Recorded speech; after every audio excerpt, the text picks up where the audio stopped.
Use क्या है? इतना सारा लाइट क्यों जला रही है इधर उधर से? यूज़ क्या है? यूरिन का क्या? तो it is actually Foley's urinary catheter, ठीक है, यूरिनरी कैथेटर बोल रहा है तुमको। अभी इसको कहाँ पे इंसर्ट करना है, कैसे इंसर्ट करना है? यूरेथ्रा में इंसर्ट करना है, बराबर है। फोलिस कैथेटर अपन नाक में तो इंसर्ट नहीं करेंगे, बट कैसे इंसर्ट करना है, कौन सा साइड इंसर्ट करना है? यूरेथ्रा कितना रहता है? यूरेथ्रा ओपनिंग एक रहता है कि दो रहता है? एक रहता है, तो ये वाला दो है तो यही साइड डालना पड़ेगा, ठीक है। अभी क्या है, इसमें एक बल्ब है ये, ठीक है। तो ये तुम जब अंदर इंसर्ट कर रहे हो, पूरा इंसर्ट करने के बाद इधर से तुमको इन्फ्लेट करना पड़ेगा। ये जो ट्यूब है ना, इधर देख दो है, ये वाला जो है इसमें तुमको सलाइन फ्लश करना पड़ता है। तो क्या होगा, इधर जो बल्ब है उसका कनेक्शन इधर है, तो इधर से जब तुम 10 ml या 20 ml सलाइन पुश कर दोगे तो ये जो बल्ब है वो इन्फ्लेट हो जाएगा। तो इन्फ्लेट करने का मतलब क्या है, क्यों अपने को इन्फ्लेट करना है? जैसे तुम इसको इंसर्ट किया तो ये कहाँ जाएगा? यूरिनरी ब्लैडर के अंदर जाएगा, तो वो निकल भी सकता है ना, ग्रेविटी की वजह से। तुम जब भी इसकी यूरिनरी बैग अटैच करोगे तो ग्रेविटी की वजह से निकल सकता है, तो उसको ऐसे इन्फ्लेट करना पड़ेगा कि वो ब्लैडर नेक में आके अटक जाएगा। समझा क्या? ये देखो, ये तुम्हारा यूरिनरी ब्लैडर है, ठीक है, ये यूरेथ्रा है। तुम इधर से फोलिस को इंसर्ट कर रहे हो, अगर तुम उसको अगर इन्फ्लेट नहीं किया तो ये बाहर आ जाएगा। तो अपन इन्फ्लेट करके क्या करते हैं, ये जो फोलिस का टिप है इधर, ये बल्ब आ जाता है। जब भी तुम उसको सलाइन भर दोगे इधर से तो ये जगह पे स्वेलिंग आ जाएगा, तो ये क्या होगा, ये नीचे आएगा पर इधर आके अटक जाएगा वो ये ब्लैडर नेक पे, तो ये बाहर नहीं आएगा, ठीक है। ये जो ओपनिंग है, इधर से यूरिन पास हो जाएगा, ये वाला पोर्ट से, ये पोर्ट से यूरिन नहीं आता, बड़ा वाला पोर्ट से यूरिन आता है, इधर अपने को यूरोबैग अटैच करना पड़ता है। तो यूजेस क्या क्या है, कब अपने को पेशेंट को कैथेटराइज करना पड़ता है? जब उसका यूरिन पास नहीं हो रहा है। तो कौन सा कंडीशन में पेशेंट का यूरिन पास नहीं हो सकता है? क्या? ऑब्स्ट्रक्शन। ऑब्स्ट्रक्शन में अपन ये नहीं करेंगे, ऑब्स्ट्रक्शन में ये करने जाएंगे तो रप्चर हो जाएगा, ठीक है। ये डालने के लिए अपने को एटलीस्ट यूरेथ्रा, ब्लैडर, जो पाथवे है जहाँ से अपन ये डालना है, दैट शुड बी क्लियर। अगर उसमें ऑब्स्ट्रक्शन है तो बहुत सोच समझ कर अपने को ये फोलिस कैथेटराइज करना पड़ता है, ठीक है। अपन फोर्सफुली करेंगे तो that will cause urethral rupture, ठीक है। मेनली जहाँ पे ब्लैडर कंट्रोल चले जाता है पेशेंट का, लाइक स्ट्रोक, पेशेंट का स्ट्रोक हो गया, ब्लैडर कंट्रोल चले गया, तो अपने को ये डालना पड़ेगा। कुछ सर्जरी करने जा रहे हो तुम, ऑपरेट करने जा रहे हो, नॉर्मल डिलीवरी कर रहे हो, किसी सिजेरियन सेक्शन कर रहे हो, जो टाइम पे तुम्हारा वो ब्लैडर या यूरेथ्रा इंजरी होने का चांस है, वो टाइम पे तुमको ये सिक्योर करना पड़ेगा, ठीक है। ऐसे मल्टीपल इंडिकेशंस है ऑफ फोलिस कैथेटराइजेशन। अब इसका कॉम्प्लिकेशन क्या है, डाल तो दिया तुमने, उसके बाद क्या कॉम्प्लिकेशन हो सकता है अभी बताया मैंने, it can cause rupture of the urethra, ठीक है। अगर तुम फोर्सफुल किया, जैसे ओल्ड एज मेल पेशेंट्स को प्रोस्टेटोमेगाली होता है, ठीक है, 60 के ऊपर हो जाता है तो प्रोस्टेट का साइज बढ़ जाता है। तो प्रोस्टेट कहाँ पे रहता है, ये जो मैंने यूरेथ्रा डाला ये जगह पे प्रोस्टेट रहता है। तो प्रोस्टेट अगर बड़ा होगा दोनों साइड से तो इसको इधर रहता है प्रोस्टेट, ये है प्रोस्टेट ग्लैंड, ठीक है। तो अगर प्रोस्टेट का साइज बड़ा हो गया तो यूरेथ्रा का लुमेन कॉम्प्रोमाइज हो जाएगा। जब भी तुम उसको फोर्सफुली इंसर्ट करने जाओगे तो that will cause rupture of the urethra. कैसे समझेगा तुमको यूरेथ्रा का रप्चर हो गया करके? ब्लीडिंग आएगा, जब भी तुम उसको फोलिस को डाल दोगे ना, देयर विल बी ब्लीडिंग, तो ब्लीडिंग हो जाएगा, ठीक है। वो एक कॉम्प्लिकेशन है। इसका और भी कुछ यूज है अदर देन यूरिनरी कैथेटराइजेशन, ठीक है। जैसे तुम्हारा पीपीएच में अपन यूज कर सकते हैं, पोस्टमार्टम हेमरेज, नाम सुना है क्या? ठीक है, उसमें क्या करते हैं अपन, इसको डाल के बहुत ज़्यादा इन्फ्लेट कर देते हैं तो वो ब्लीडिंग बंद हो सकता है ऐसा, ठीक है। ठीक है, ये हो गया। ये क्या है? डायस्ट्रिक। और उसका और एक नाम क्या है? नेज़ोगैस्ट्रिक ट्यूब। तो वो याद रखना, नेज़ोगैस्ट्रिक ट्यूब, उसका मतलब क्या है? नेज़ोगैस्ट्रिक, अपन नाक से डाल रहे हैं, कहाँ तक जाएगा वो? स्टमक तक जाएगा, ठीक है। तो कहाँ से कौन सा साइड डालना है?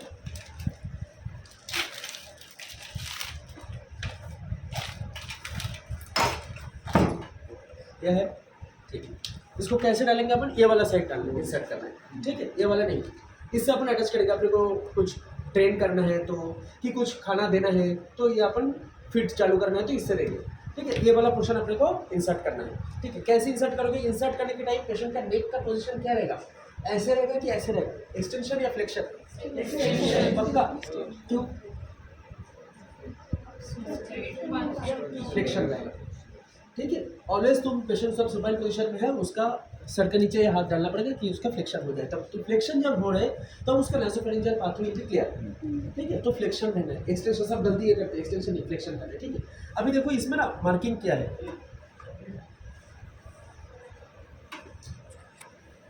ये देख, ये जो मार्किंग है 50 सेंटीमीटर लिखा है, ठीक है।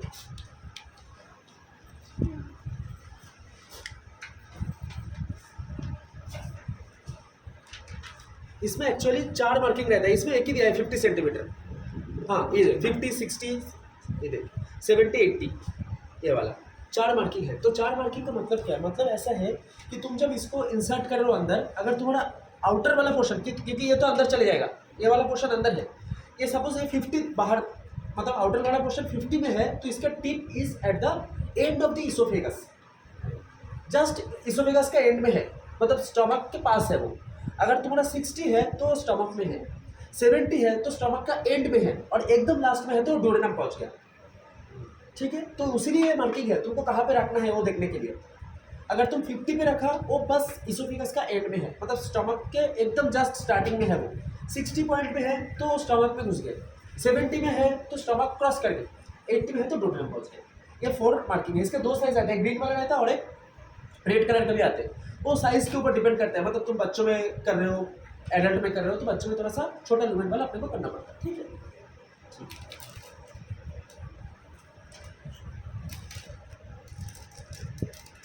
ये क्या है? कैसे समझेगा? लिखा है ना यूरिन कलेक्शन बैग। हाँ, तो इसको कहाँ पे अटैच करना पड़ेगा अपने को? इधर, ये वाला बड़ा वाला नहीं, इधर से अपने को फ्लश करना पड़ता है। ये छोटा वाला जो पोर्शन है, तो देखना ये सिंपल है। तो फ्लश अपन कैसे करेंगे? सिरिंज से करेंगे ना, सिरिंज जाता नहीं इन लोगों ने, तो अपन सिरिंज से करेंगे ना, तो सिरिंज इधर ही अटैच होंगे, इधर नहीं होते। ठीक है, और इसका जो पोर्ट है वो इधर ही अटैच होते हैं।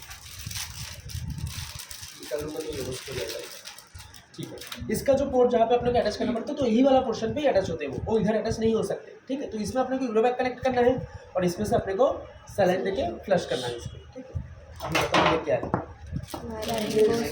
हाँ, तो क्या क्या पार्ट है इसका? This is the handle and this is the blade. तो इसका यूज क्या है? ये देख कैसे लगाते हैं, देखो पहले इसको ऐसे अटैच करना पड़ता है। ठीक है, देखो ये है इधर एक, ये जो है ना, इसमें ये अटैच होगी, इसका देखिए गैप दिया है बीच में, देखा क्या ये गैप, वो इधर आके अटैच होगी। ठीक है, तो ऐसे करोगे तो वो जाएगा ही नहीं कभी, तो तुमको ऐसे ही डालना पड़ेगा उसको। ठीक है, हो गया। तो ये हो गया तुम्हारा हैंडल, ये हो गया ब्लेड। तो अभी ये दोनों पोर्शन का यूज़ किया, इसके अंदर बैटरी रहता है, ये जो लाइट ऑन हो रहा है ना, बैटरी इसके अंदर रहता है। ठीक है, तो अपने को यूज़ क्या है इसका? लेरिंगोस्कोप मतलब क्या है? कोई भी स्कोप, स्कोप का मतलब है वो अपने को देखना है। ब्रोंकोस्कोप अपन ब्रोंकास देखेंगे, एंडोस्कोप अपन क्या देखेंगे?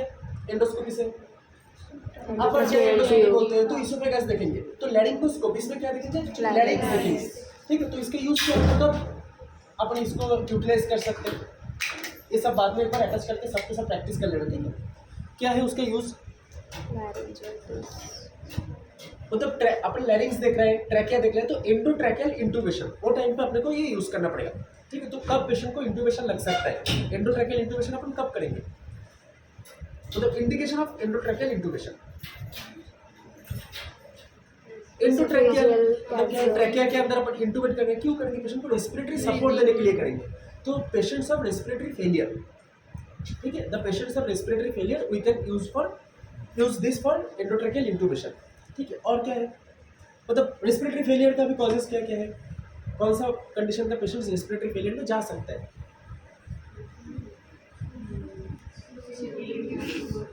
हाँ, फ्लूराइटिस कॉमन कॉजेज बता ना, जो वन देखते हैं अपन।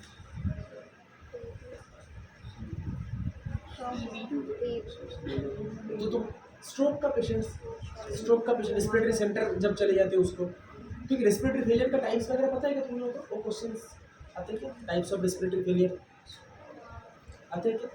टाइप 1, टाइप 2, टाइप 3, टाइप 4 नहीं आते। ठीक है, तो मेनली तुमको ये रेस्पिरेटरी सपोर्ट देना है जब पेशेंट को वेंटिलेशन लगेगा।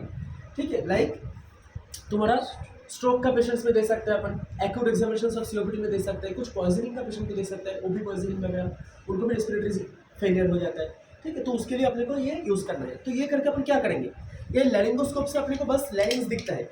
ठीक है, ये किया तुमने, ऐसे इंसर्ट करना पड़ता है इसको, ऐसे। ठीक है, ये हाथ से पकड़ के ऐसे इंसर्ट करना पड़ता है। तो ये लिफ्ट करेंगे, तुम्हारा ये चीन को लिफ्ट कर देंगे, तो ये अंदर से तुमको ये दिख जाएगा लैरिंग्स का ओपनिंग दिख जाएगा, दैट इज वोकल कॉर्ड दिख जाएगा। उसके अंदर तुमको अभी एंडोट्रेकियल ट्यूब को इंसर्ट करना है। Procedure is called as endotracheal intubation. Intubation मतलब क्या है, we are inserting a tube डाल रहे हैं अपन, तो एंडोट्रेकियल इंट्यूबेशन। एंडोट्रेकियल क्यों नाम है कि ट्रैकिया के अंदर डाल रहा है, ठीक है। एंडोट्रेकियल इंट्यूबेशन, ये इसका मतलब ये है कि ट्रैकिया के अंदर अपन ट्यूब डाल रहे हैं, ठीक है। This is laryngoscope. लैरिंगोस्कोप मतलब क्या है, अपने को लैरिंग्स देखना है, इससे अपने लैरिंग्स देखा और तुमने ट्यूब डाला। तो this instrument only helps to see और विजुअलाइज द लैरिंग्स ओनली, ठीक है। उसके बाद तुमको ये ट्यूब को इंसर्ट करना है उधर। दिस इज एंडोट्रेकियल ट्यूब, ठीक है। ये एंडोट्रेकियल ट्यूब, इसका क्या है, इसको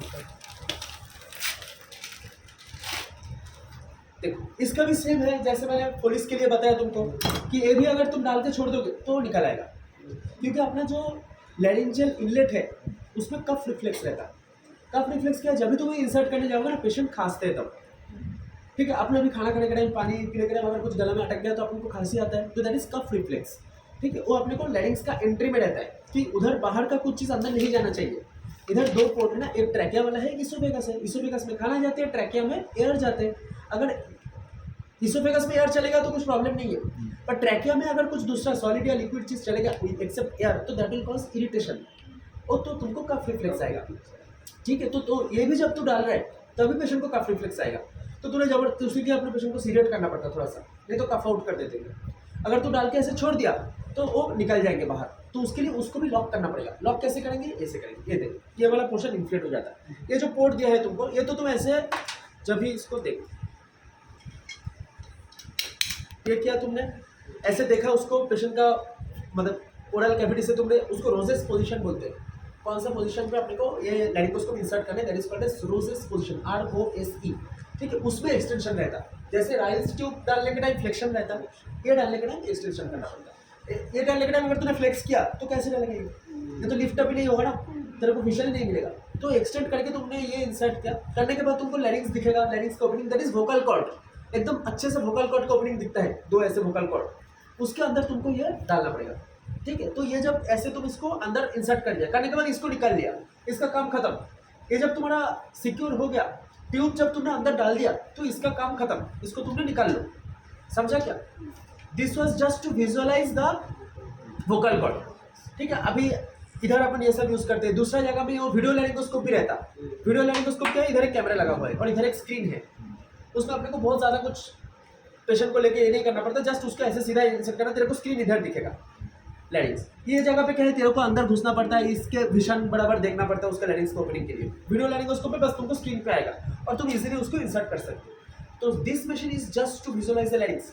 तुमने लैरिंग्स को देख लिया, इसको डाल दिया, इसका कुछ रोल ही नहीं है, तब इसको तब निकाल लेने का, ठीक है। इसको मैंने निकाल लिया, इसको अंदर डाल दिया। अभी क्या करना है मेरे को, अभी फर्स्ट क्या करना है अपने को, to confirm whether the endotracheal tube is properly placed or not, क्योंकि वो जगह में जो लैरिंजियल ओपनिंग रहता है और बाजू में इसोफेजियल ओपनिंग बहुत क्लोज रहता है, तो मोस्टली ये क्या होता है, इसोफेगस में इंप्लीमेंट हो जाता है पेशेंट, ये ट्यूब इसोफेगस में चले जाता है। सबको होता है, बहुत एक्सपीरियंस्ड लोगों को एक चांस में ट्रैकिया में जाते हैं वो, नहीं तो अदरवाइज मोस्टली वो इसोफेगस में चले जाते हैं। पेशेंट अगर कोऑपरेटिव नहीं है, पेशेंट थोड़ा फोर्स कर रहे हैं, उल्टा ज़्यादा कफ आउट आ रहा है उसको, तो अच्छे से अपने को लैरिंजियल ओपनिंग दिखते नहीं, तो वो इसोफेगस में चले जाते हैं। तो आपको कंफर्म करना पड़ेगा कि whether it is in the proper position. अभी क्या है, दो चीज़ें, ये तुम्हारा लैरिंग्स है इधर, जैसे इधर वोकल कॉर्ड है, ठीक है। अपन ये इंसर्ट करके ये वोकल कॉर्ड को देख रहे हैं, देखने के बाद इधर अपने वो एंडोट्रेकियल ट्यूब को इंसर्ट करेंगे, ठीक है। अभी ये राइट है, ये लेफ्ट है।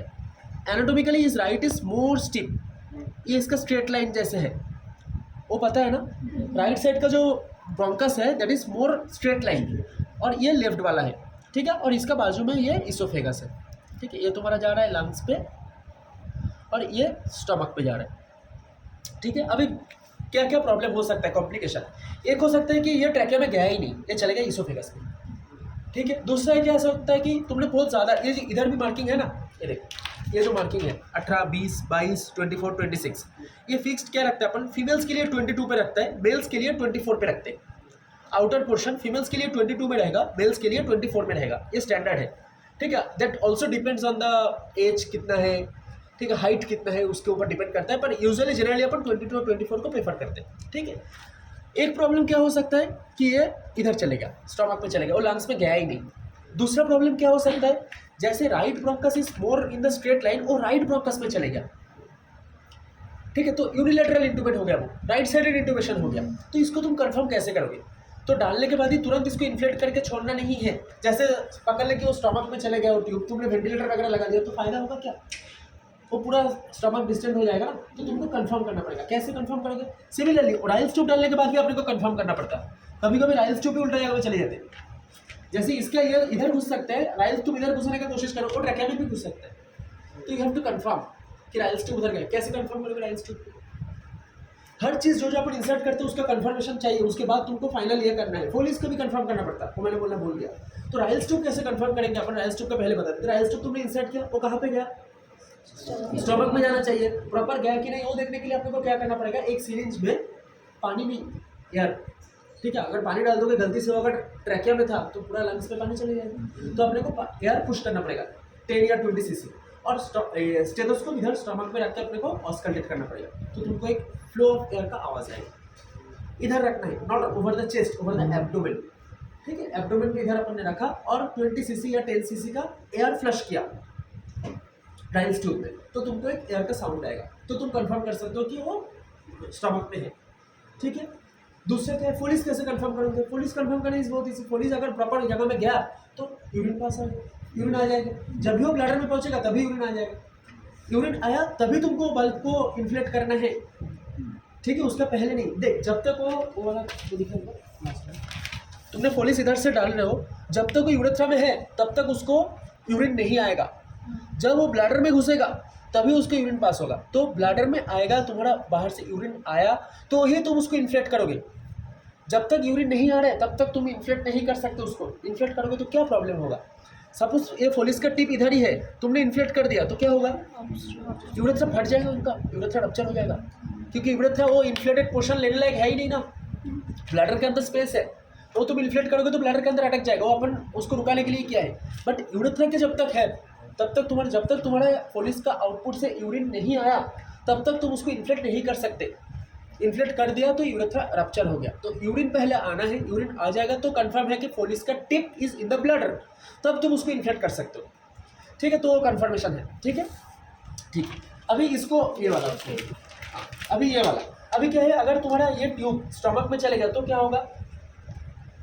इसको भी तुमको कंफर्म करना पड़ेगा कि ये बराबर हुआ कि नहीं। ठीक है, तो स्टमक में चले जाएगा तो क्या होगा? सिमिलरली आर्टी स्टमक में गया था तो क्या हुआ था?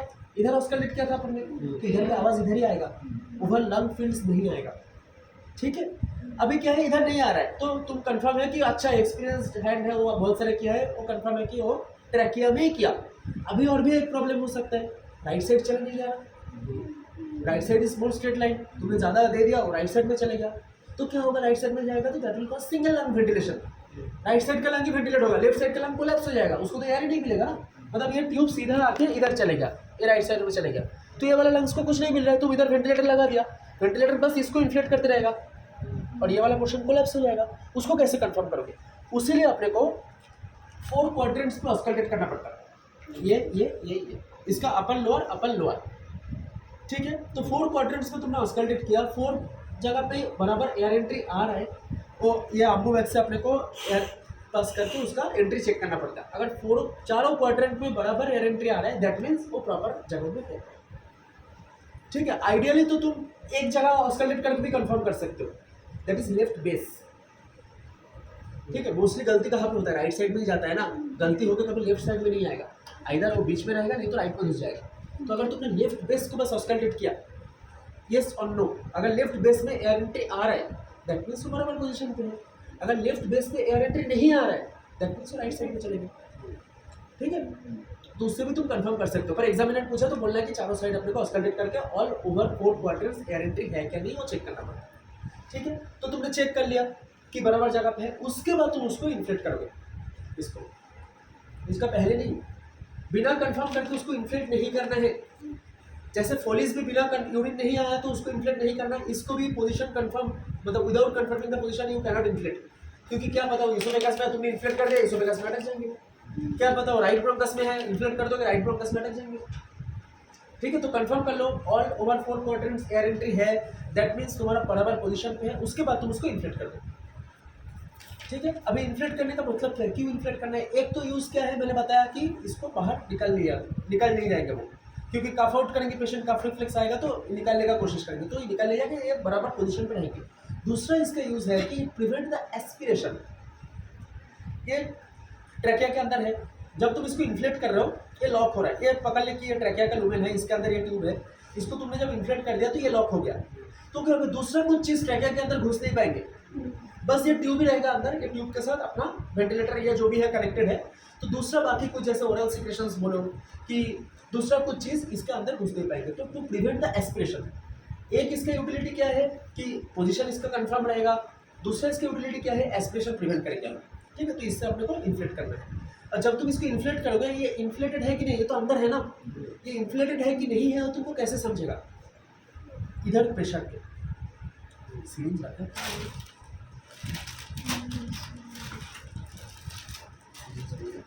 एक सीरीज से जब भी तुम इसको इन्फ्लेट करोगे, इधर भी एयर बबल फुल हो जाएगा और अंदर भी फुल हो जाएगा। अंदर का कितना प्रेशर है वो तुमको बाहर, ये तो बाहर है ना, ये देख के तुमको पता चलेगा कि इन्फ्लेटेड है कि डिफ्लेटेड है। ठीक है, अभी अपने को क्या करना पड़ता है, जब तक तुम अभी इसका एक डिसएडवांटेज भी है, इसको तुम बहुत ज़्यादा प्रेशर पे अगर इन्फ्लेट कर दोगे तो उसका ट्रैकिया के ऊपर इतना प्रेशर आएगा कि वो स्टेनोसिस हो जाएगा, बाद में ट्रैकियल स्टेनोसिस हो जाएगा, क्योंकि वो जगह में इतना प्रेशर आ गया ना। सपोज ये तेरा लुमेन है, इसके अंदर वो पूरा इन्फ्लेट हो गया, ये जो वॉल है इसके ऊपर इतना प्रेशर आ रहा है या हाई प्रेशर इन्फ्लेशन के लिए कि वो धीरे धीरे उसका ब्लड सर्कुलेशन कॉम्प्रोमाइज हो जाएगा, बाद में जाके बहुत दिन जिसके इंट्यूबेशन लगते हैं उसमें जाके बाद में उसका ट्रैकियल स्टेनोसिस हो सकता है। तो उसका अभी रिसेंट गाइडलाइन क्या बोलते हैं कि इसको इंटरमीडिएट तुम इन्फ्लेट डिफ्लेट करो पूरा दिन में। ठीक है, और जो टाइम पे तुम डिफ्लेट करो वो टाइम पे पेशेंट को सिटिंग पोजीशन में रखो कि उसका एस्पिरेशन ना हो जाए, थोड़ा थोड़ा उसको प्रेशर कम ज़्यादा करो, बीच बीच में इंटरमीडिएटली उसका प्रेशर तुमको कम ज़्यादा करना है। तो हर बार तुम बाहर करके नहीं कर सकते ना, तो ये अंदर ही रहेगा, इससे तुमको पता चलेगा, ये बाहर वाला पोर्ट से तुमको पता चलेगा कि अंदर का प्रेशर कैसा है, तो थोड़ा सा खींच लो तो प्रेशर ढीला कर दो, उसके बाद वापस तुम इन्फ्लेट कर दो तो प्रेशर ज़्यादा रहेगा। तो ये इंटरमीडिएट तुमको ऑन एंड ऑफ करना पड़ेगा to prevent the tracheal stenosis.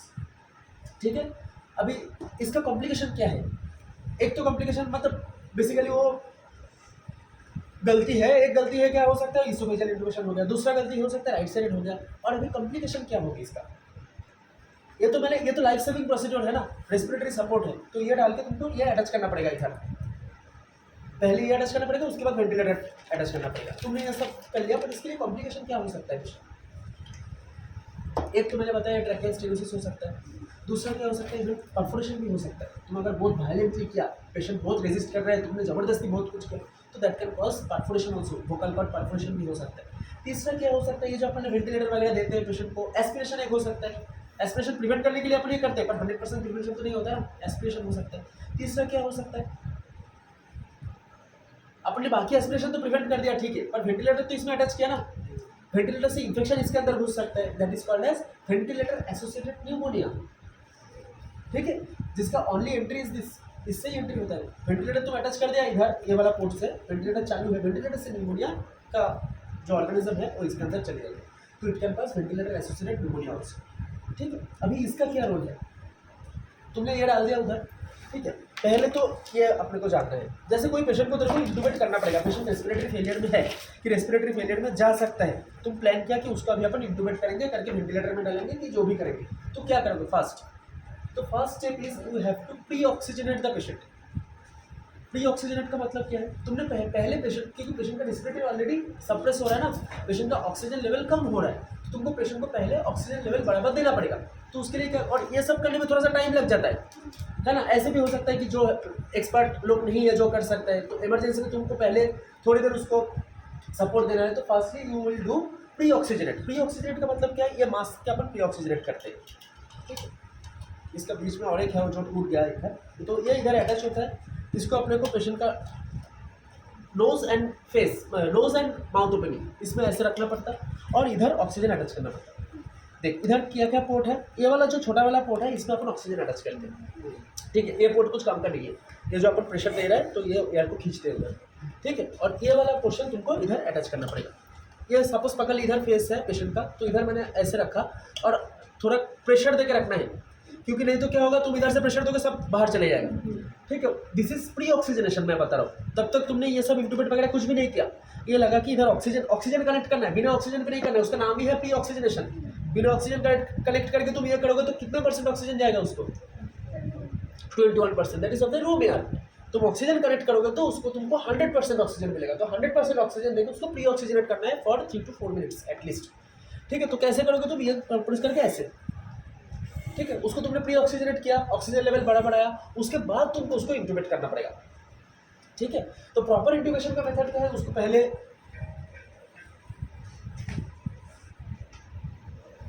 बोल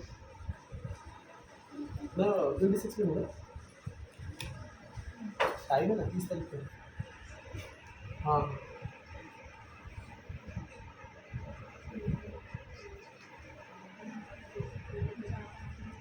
तो पहले तुमने ऑक्सीजनेट कर दिया, उसके बाद तुमको अभी इंट्यूबेट करना पड़ेगा। तो प्रॉपर इंट्यूबेशन का मेथड क्या है कि अपन इधर वार्ड में करते हैं कि बहुत फोर्सफुल इंट्यूबेट करते हैं पेशेंट को, तो उसीलिए कॉम्प्लिकेशन हो जाता है, ट्रैकियल स्टेनोसिस हो जाता है, रप्चर हो जाता है। तो प्रॉपर इंट्यूबेशन का मेथड अच्छे से पेशेंट को सीडेशन वगैरह दे के, सीडेशन पैरालाइज करके उसको इंट्यूबेट करो, तो तुमको दिखेगा भी अच्छे से। जब भी तुमने पैरालाइज कर दिया, उसका काफ रिफ्लेक्स चलेगा, वो फाइट नहीं करेंगे अगेंस्ट में, तो इजीली तुमको वोकल कॉर्ड वगैरह दिख जाएगा तो तुम इजीली इंसर्ट कर सकते हो, ठीक है। सीडेशन पैरालिसिस देके अपने को करना है। तो ये ऑक्सीजनेट किया, उसके बाद तब तक वो सीडेशन पैरालिसिस चालू कर दिया, इंजेक्टेबल दे दिया, उसके बाद अपने को इंट्यूबेट करना पड़ेगा। अभी इंट्यूबेट कर दिया तुमने, ये ट्यूब डाल दिया, कंफर्म हो गया, इसको इन्फ्लेट भी कर दिया। उसके बाद जब तक वेंटिलेटर अरेंज नहीं हो रहा है तब तक तुमको यही अटैच करना पड़ेगा इधर, ठीक है। ये ट्यूब अंदर है, इधर अटैच करना पड़ेगा और तुमको आमू वेंटिलेशन चालू करना पड़ेगा विथ ऑक्सीजन, ठीक है। वेंटिलेटर अरेंज हो गया, उसके बाद तुम ये निकाल के उसको वेंटिलेटर पर डाल दोगे। वेंटिलेटर हरदम अवेलेबल है ऐसा नहीं है ना, आईसीयू में अवेलेबल रहेगा, वार्ड में नहीं रहता है। कुछ casualty but emergency prepare situation prepare हो गया रास्ते में, तब ये सब चीज़ उनके पास रहता है। वो तो वेंटिलेटर इमरजेंसी ट्रेन में लेके नहीं घूमते ना, तो तब तक तुमको अम्बू पे रखना पड़ेगा पेशेंट को, उसके बाद तुम ये निकाल के वेंटिलेटर डाल सकते हो, ठीक है। तो ये है इसका। अभी इसका क्या पूरा नाम क्या है, अम्बू का फुल फॉर्म क्या है? मोबाइल चलता है क्या ऐसे इसका? एम्बुलेटरी और आर्टिफिशियल मैनुअल ब्रीदिंग यूनिट, ठीक है। तो क्या करते हैं अपन इसको मैनुअल ब्रीदिंग यूनिट क्यों बोल रहे हैं, क्योंकि इसको तुमको ही करना पड़ रहा है ना। वेंटिलेटर क्या है और मशीन जनरेटेड है, उसके तुम वॉल्यूम वगैरह फिक्स कर देते हो कि इसका मेरे को टाइडल वॉल्यूम 500 चाहिए, 400 चाहिए। टाइडल वॉल्यूम चेंज हो जाता है अकॉर्डिंग टू एज, हाइट, ये सब के हिसाब से। Main factor determinant for tidal volume is height, ठीक है। मेरा टाइडल वॉल्यूम इसका टाइडल वॉल्यूम सेम नहीं रहेगा, उसको अगर मेरा टाइडल वॉल्यूम दे दिया तो बैरोट्रॉमा हो जाएगा उसको, ठीक है। सुनो ना मैं क्या बोल रहा, बाकी नेक्स्ट वीक, ठीक है। टाइम है ना तुम्हारा, नेक्स्ट वीक आ जाना, मैं बता दूँ।